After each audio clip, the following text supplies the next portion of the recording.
नमस्कार प्यारे विद्यार्थियों, मेरे YouTube चैनल एजुकेशन पर आपका हार्दिक स्वागत है। आज हम परमाणु और अणु के बारे में देखेंगे। इसका सेकंड पार्ट जो है परमाणु अणु है, इसमें बहु परमाणु एवं सरल एवं सामान्य आयन के बारे में देखेंगे अपन।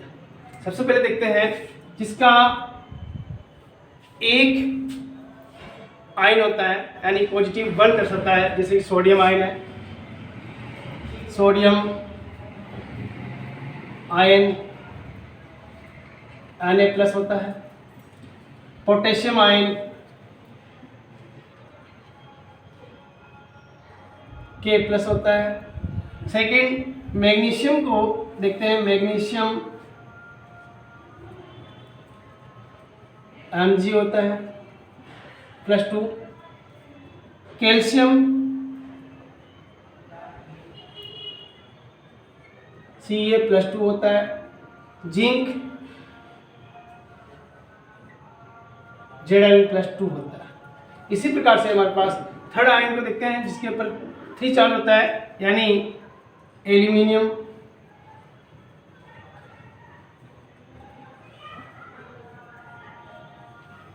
जिस पर Al+3 होगा। ये सभी क्या होंगे? पॉजिटिव आयन होंगे। ये सभी क्या होंगे? पॉजिटिव आयन होंगे। अब नेगेटिव आयन भी देखते हैं अपन, जैसे कि हाइड्राइड आयन है जिसमें H- होता है। क्लोराइड आयन है जिसमें Cl- होता है। फ्लोराइड आयन जिसमें F- होता है। ब्रोमाइड आयन जिसमें Br-1 होता है। इसी प्रकार से आयोडाइड जो होता है उसका -1 चार्ज होता है। नेक्स्ट अपन देखते हैं ऑक्सीजन के ऊपर। ऑक्सीजन के ऊपर -2 चार्ज होगा। इसी प्रकार से और अन्य जो होंगे, जैसे कि सल्फेट है उसके ऊपर SO4 -2 आयन होता है।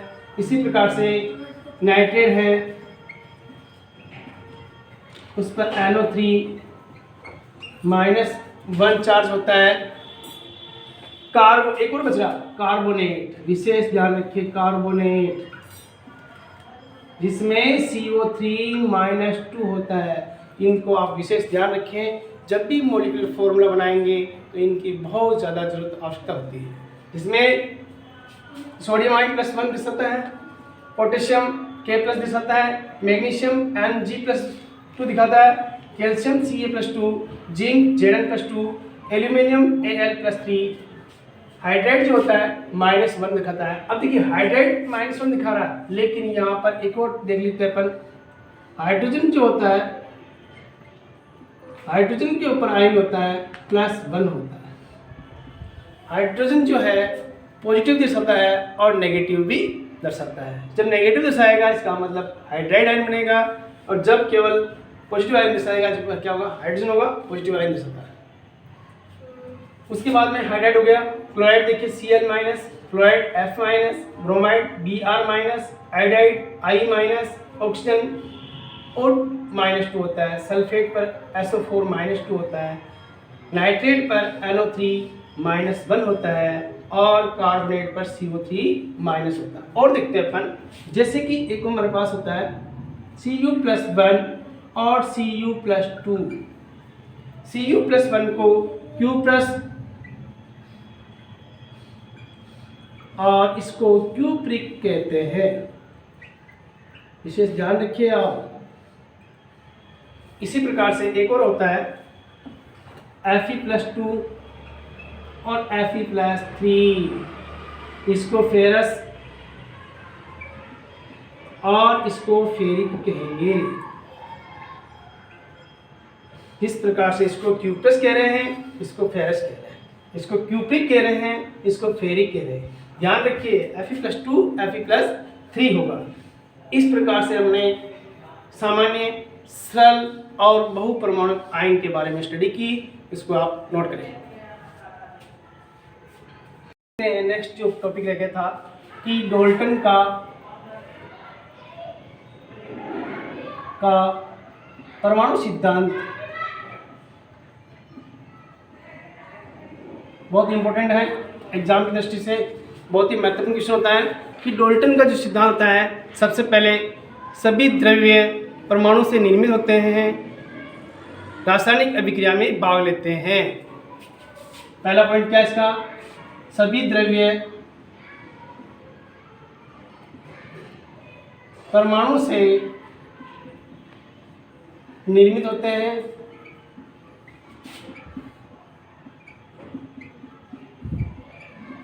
जो रासायनिक अभिक्रिया में भाग लेते हैं।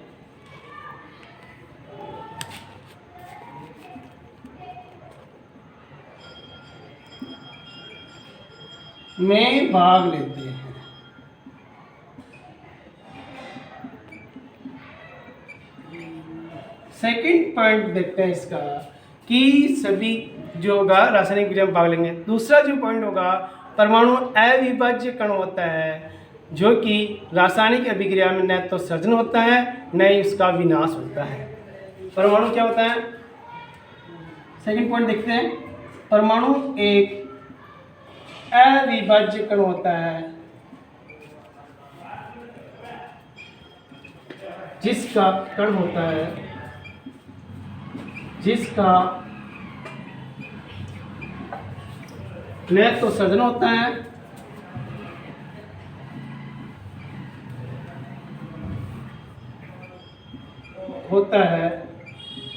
और न ही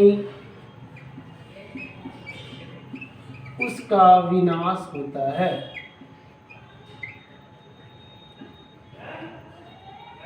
मतलब कहने का मतलब यह है कि परमाणु छोटा से छोटा कण होता है जिसे हम अपन न तो सर्जन नहीं बना सकते हैं न ही उसको नष्ट कर सकते हैं। नेक्स्ट तीसरा पॉइंट जो है इसका कि दिए गए तत्व सभी परमाणु का द्रव्यमान एक रासायनिक गुणधर्म भी क्या होंगे, समान होंगे। थर्ड पॉइंट होगा कि दिए गए परमाणु के रासायनिक गुणधर्म गुण व द्रव्यमान समान होगा।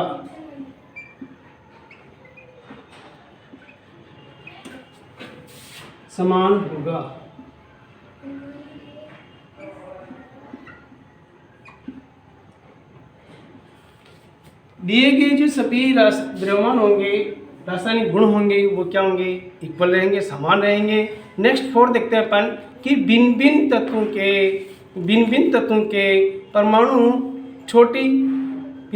के परमाणु परस्पर छोटी पूर्ण संख्या के अनुपात में संयोग करके यौगिक का निर्माण करते हैं। मतलब अगला पॉइंट जो होगा, परमाणु भिन्न तत्व मिलकर एक यौगिक का निर्माण करेगा।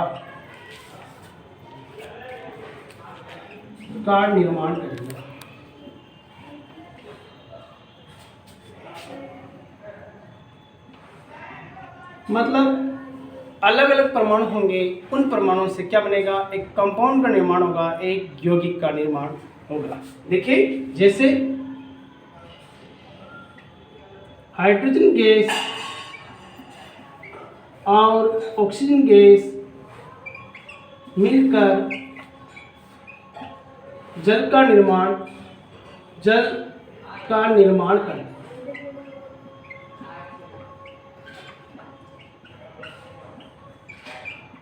यानी जल क्या होगा, H2O।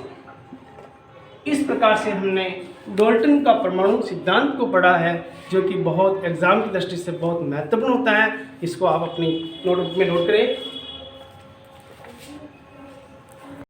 अब नेक्स्ट जो परमाणु की त्रिज्या देखते हैं। कभी कभार क्वेश्चन एग्जाम में पूछा था परमाणु की त्रिज्या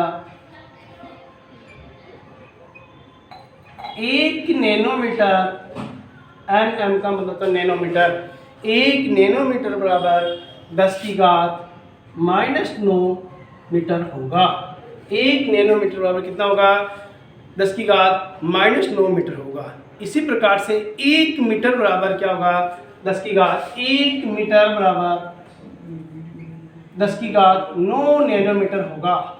ध्यान रखिए, कभी कभार एग्जाम में 1 नंबर का क्वेश्चन पूछा जाता है कि परमाणु की त्रिज्या 1 नैनोमीटर का मतलब होता है 10⁻⁻9 मीटर, और 1 मीटर बराबर होगा 10⁻9 मीटर होगा, 10⁻9 नैनोमीटर होगा। तो इस प्रकार से हमने अणु, परमाणु जो चैप्टर था उस चैप्टर के बारे में आपने स्टडी की है। यदि आपको कोई डाउट लगे तो कमेंट बॉक्स में दिखाना ना भूले आप। नेक्स्ट देखते हैं अपन कि अवोगाद्रो संख्या जो होती है, अवोगाद्रो संख्या यानी 1 मोल बराबर 1 मोल का मान 6.022 इंटू 10⁻23 मोल होते हैं। यानी एक अवोगाद्रो संख्या होगी 6.022 इंटू 10⁻23 मोल होंगे। इस अवोगाद्रो संख्या को Na से दर्शाते हैं। अवोगाद्रो संख्या किसे दर्शाएंगे अपन? Na से दर्शाएंगे। इस प्रकार से हमने अवोगाद्रो संख्या देखी है। इससे संबंधित एक क्वेश्चन भी करते हैं। आइए हम देखते हैं मोलों की संख्या, अवोगाद्रो संख्या संबंधित क्वेश्चन है, उस क्वेश्चन को देखते हैं अपन। इसमें लिखा हुआ कि निम्नलिखित में मोलों की संख्या का प्रकलन कीजिए। यानी 52 ग्राम हीलियम द्रव्यमान से मोल प्राप्त करना है। यानी इस क्वेश्चन को हल करने से देखिए आप कि मोलों की संख्या को हम n से दर्शाते हैं, छोटा कैपिटल n, स्मॉल n से दर्शाते हैं। दिया गया द्रव्यमान को स्मॉल n से दर्शाते हैं। मोलर द्रव्यमान को बड़ा M से दर्शाते हैं, यानी कैपिटल N से दर्शाते हैं। दिए गए कणों की संख्या को किसे दर्शाएंगे अपन? n से दर्शाएंगे। कणों की संख्या को अवोगाद्रो संख्या यानी Na से दर्शाएंगे। ध्यान रखिए आप, यहाँ पूछा हमारे को हीलियम द्रव्यमान से मोल प्राप्त करने हैं। हीलियम का परमाणु द्रव्यमान कितना होता है? 4 होता है। कितना होता है? 4 होता है, जिसको अपन पिछले वीडियो में देखा था कि हीलियम परमाणु का द्रव्यमान कितना होता है? 4 होता है। मोलों की संख्या निकालनी है, यानी दिया गया द्रव्यमान, जो दे रखा हमारे को द्रव्यमान, और अपॉन क्या होगा? मोलर द्रव्यमान। यानी ये हमारे पास फॉर्मूला हो जाएगा इसका। मोलों की संख्या n मतलब मोलों की संख्या है, m स्मॉल m का मतलब दिया गया द्रव्यमान है, और कैपिटल M का मतलब मोलर द्रव्यमान है। यानी मोलर द्रव्यमान का भाग मोलर दिया गया द्रव्यमान देंगे अपन तो मोलों की संख्या आ जाएगी। ये देखिए आप कि जो दे रखा हमारे को 52 ग्राम दे रखा है, इस 52 ग्राम को यहाँ रखा अपन ने। मोलर द्रव्यमान अपन जानते हैं हीलियम का द्रव्यमान कितना होता है? 4 होता है। 4 से डिवाइड किया 52 को, कितना आंसर है आपके पास? 13 मोल आए। यानी हीलियम परमाणु में कितने मोल होंगे? 52 ग्राम होगा तो 13 मोल होगा। इसी प्रकार सेकंड क्वेश्चन जो है इसी में पूछ रहा है कि 12.044 इंटू 10⁻23 हीलियम परमाणु की संख्या कणों की संख्या से मोल प्राप्त करना। क्या करना हमारे को? मोल प्राप्त करना। हम जानते हैं कि 1 मोल बराबर क्या होता है? 6.22022 इंटू 10⁻23 होता है। ये लिखा हुआ 1 mole is equal to 6.2022 into 10 की पावर क्या हो गया? 26। बहुत इंपॉर्टेंट है, जो अवोगाद्रो संख्या कहलाती है। यहाँ पर भी वही फॉर्मूला है कि मोलों की संख्या n, यहाँ देखिए दिए गए कणों की संख्या बटा Na, यानी अवोगाद्रो संख्या Na अवोगाद्रो संख्या हो जाएगी। यहाँ पर हमारे को दे रखा है कि 12.044 इंटू 10⁻23 कणों की संख्या दे रखी है, ये दे रखी है हमारे पास। और अवोगाद्रो संख्या हम जानते हैं कि 6.022 इंटू 10⁻23 होगा। देखिए कि 23 से 23 कैंसिल हो रहा है। ये देखो ये 1 बार जा रहा है, ये कितनी बार जा रहा है, 2 बार जा रहा है। तो आंसर कितना आ रहा है आपके पास, n की वैल्यू हमारे पास मौलिक संख्या कितनी आ गई, 2 आई है। इस प्रकार से हमने परमाणु अणु वाले पार्ट को, चैप्टर को अपन ने किया है। किसी को डाउट लगे तो आप कमेंट्स बॉक्स में लिखें। ये चैप्टर है जो आपको अच्छा लगा तो लाइक, कमेंट, शेयर और वीडियो को नया हो तो सब्सक्राइब करना न भूलें। जय हिंद, जय भारत।